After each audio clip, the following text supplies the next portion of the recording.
Welcome back mga kapuso! Best Talk Time na kauban si Attorney Resi Rizada. Resi!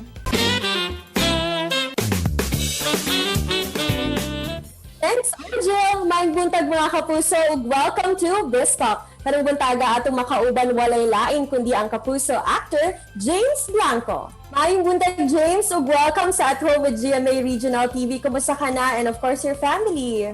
Maayong buntag din sa inyo dyan sa studio, sa inyo, attorney. Maayos naman kami ng pamilya ko. Ito, nasa bahay lang, hindi lumalabas. Sinusunod natin ang protocol ng gobyerno na mag-stay at home para hindi kumalat ang ating pandemya.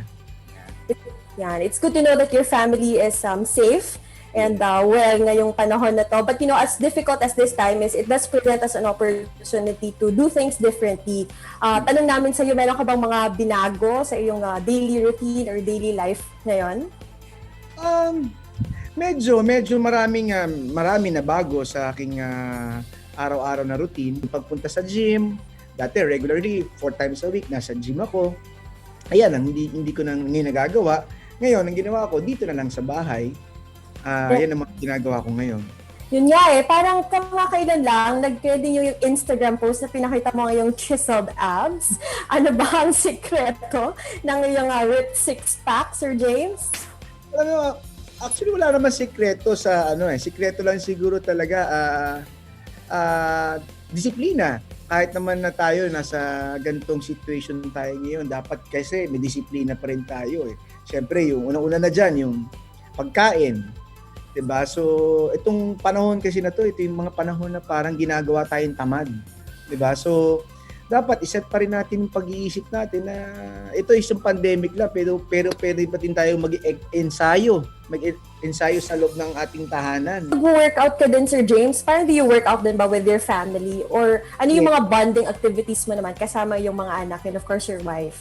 Like ito, every day, kasama ko tuwing 5 p.m., bumili kasi ako kasi bawal dito sa village namin, buksan pa yung clubhouse.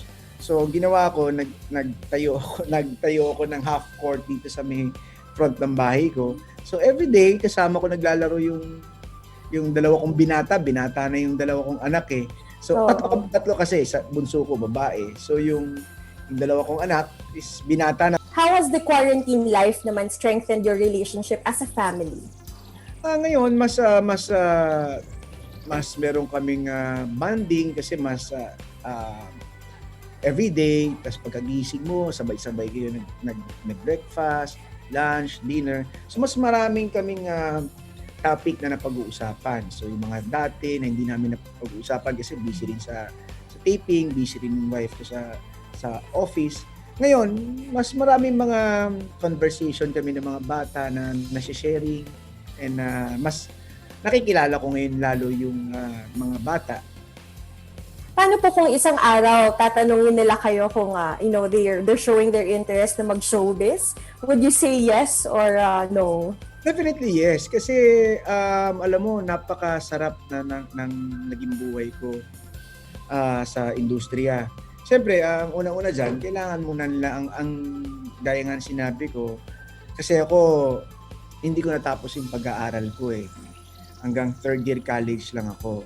So, siyempre, mas maganda pa rin na matapos sila ang pag-aaral.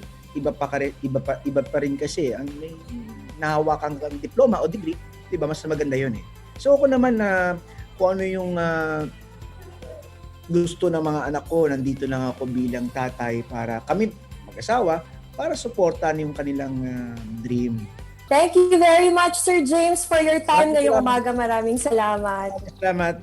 And that was Kapusong James Blanco. Nako, usag good ka family man. Si Kapusong James, ug mas naibalan pa nato ang iyahang mga bonding moments kauban ang iyahang family.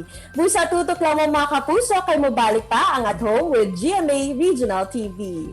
Kini ang At Home with GMA Regional TV.